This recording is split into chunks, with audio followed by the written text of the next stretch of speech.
did you have without becoming the hard-hitting, now's the time for you to cry reporter, which I try never to be. But was there something specific that happened in your life that said, okay, for my writing now, I need to be talking about grief and the processing of grief? Mhm.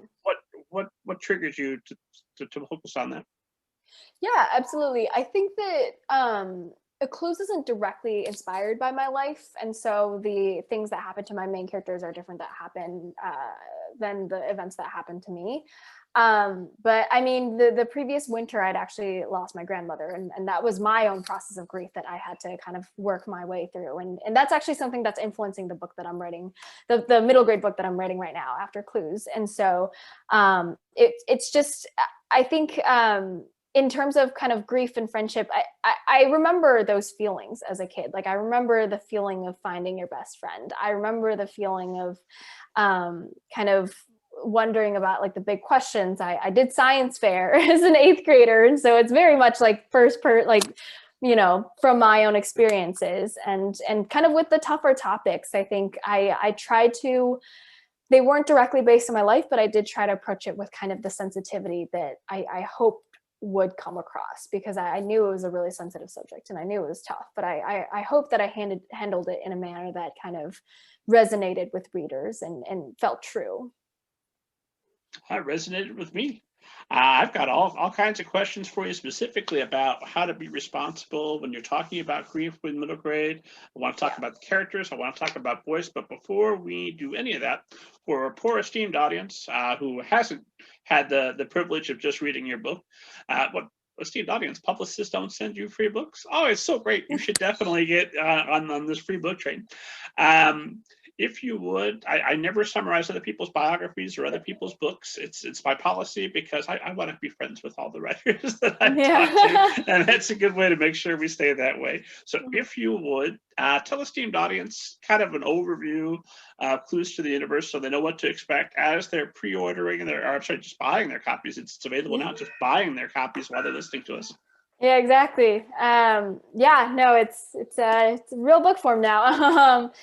Clues the Universe is a middle grade historical fiction. So it's set in 1983 in Sacramento, California. And it's about a 12-year-old Chinese American aspiring rocket scientist, Ro, who is kind of grieving her father's unexpected death.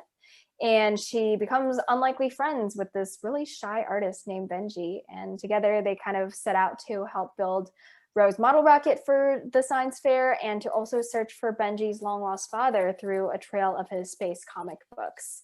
And so that's kind of what my book is about. And it kind of, it deals with themes of friendship and grief and found family, and kind of the big questions of the universe, and also the parallel themes of when art meets science, and when different people meet each other and become best friends. So yeah, in a nutshell, that's kind of what my book is about.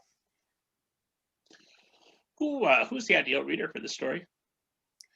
I mean, it's just, the book says it's for readers age 12, but I have heard from readers that that age range could expand a little bit. I hope it's for readers that the readers that were like me when I was a kid, kind of like browsing the shelves looking for a book to read, read a book, and someone hoping to find a good story, but also hoping to, like I'd mentioned, like have a little hug at the end from the book. And so yeah, I just hope that kids of all ages find it, and also just kids who are looking for a story of friendship and family, and hopefully also some little Christina out there, Chinese American girl who could eventually see herself in a book. So yeah, those are kind of the readers I have in mind. And you mentioned the age-old, not battle, but the slight conflict between the artist and the scientist. And here I am, I'm talking to you, debut novelist. I think you've made it clear that you are a passionate artist who worked very hard, wrote multiple novels before you get to this debut. And yet I also know, because I read your bio, that you are studying economics at Stanford University, standard middle grade author fare. So are you the artist or the scientist or both? Yeah, that's it. I think about that. And economics at Stanford is taught in a very like social sciencey manner. So with a lot of like numbers, it's not very business oriented. It's more like research oriented. So definitely bringing out the scientists and people. In terms of, I mean, it's just different parts of my brain. I think there are things that I apply from my writing to my classwork in economics, and there's things I apply from kind of my work, my classes to my writing. And it's really interesting to see how those things like could be compartmentalized and could be separated at times, but also could come together in like the back of my brain to like form new ideas. But yeah, in terms of what I'm studying at Stanford, I'm studying healthcare economics. And so it's that same narrative of kind of, I'm just passionate about like people's stories and even in terms of like really hard fast numbers, you can still draw a story out from the data that you analyze. And so I think that it really does come together. And I think that it also is well summarized by this thing that this quote that I heard from this one author event, in which she said, she was a former science professor, and she said that science and art are the same in that they both draw patterns out of chaos. And I think that that's just a beautiful quote that has stuck with me all this time. Yeah, but with art, you don't have to prove it. In art, there's no math. Exactly. There's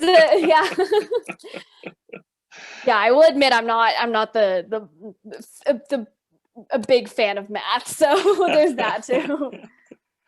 I love the idea of studying economics, because I assume that you're bit hard enough by the bug that you and I are going to be doing another episode of this podcast years from now, and you're going to be on novel number 11. It's going to be amazing. So I'm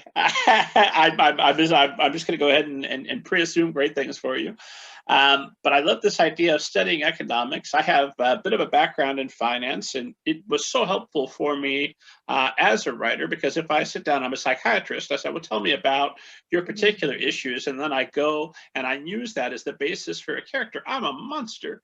But if I talk to you about your finance and I say, tell me what's most important to you, what motivates you, and you're going to prove it because that's where you're going to put your money. And I'm going to know for sure that is what's most important to you. Well, there's no ethics breach there. What a fantastic way to learn about human motivation and behavior. So what does studying economics bring to your writing? And then we'll get back to the book. Yeah, absolutely. I think you summarized it super well. It's just, I think that there's always, I think thinking about economics and thinking about writing is different. I think that, in both cases, I mean, if I'm working with data and trying to prove sort of a causal effect between certain things, right? Like, for example, certain, programs or like certain forms of spending and kind of their effects on like healthcare or something. You're looking for a story in that, like you're looking for something to write about.